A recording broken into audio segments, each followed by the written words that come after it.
এখানে আছে 4টে ট্রেডমিল আর 4জন কন্টেস্ট্যান্ট। যে সব থেকে বেশি দূর দৌড়বে তাকে প্রতি ঘন্টার জন্য $1000 দেওয়া হবে। তার মানে ক্রিস যদি শেষ অবধি থাকে আর যদি 50 মাইল দৌড়ায় তাহলে ও পাবে $50,000। যত বেশি দৌড়বে তত ডলার বেশি কামাবে। তোমরা 4জন প্লিজ ট্রেডমিলে এসে উঠে যাও।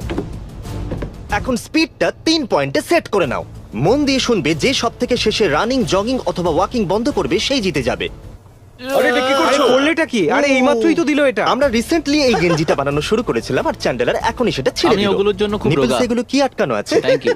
যদি একটা পাও মাটি স্পর্শ করে তাহলে আউট, কেউ কোনো প্রশ্ন করবে না। আর একটা জিনিস, তোমরা যা চাইবে আমি সবকিছু দেবো, শুধু মরে যাওয়া অ্যালাউড নয়। আপনারা প্রথমেই জানেন এ হলো ক্রিস আর এ হলো মার্কাস। তুমি কিছু বলতে চাও? হাই গাইস, আমি মার্কাস। এটুকুই বলার আর ছিল। চ্যান্ডেলারকে তো আপনারা জানেন যে সব সময় হেরেই যায়। আজকে এর উল্টো হবে। আরে আরে না না, দেখো আমি পড়ে পড়ে যাও যাবো। না। তোমার জেতা অবধি আমরা চ্যালেঞ্জ টেনে নিয়ে যাব। তাহলে ঠিক জলদি আছে, জিতে যাও। চলো এবার জিতি আমরা। আর এ হলো টাই। Hey! এ সিরিয়াল ভিডিওতে ছিল।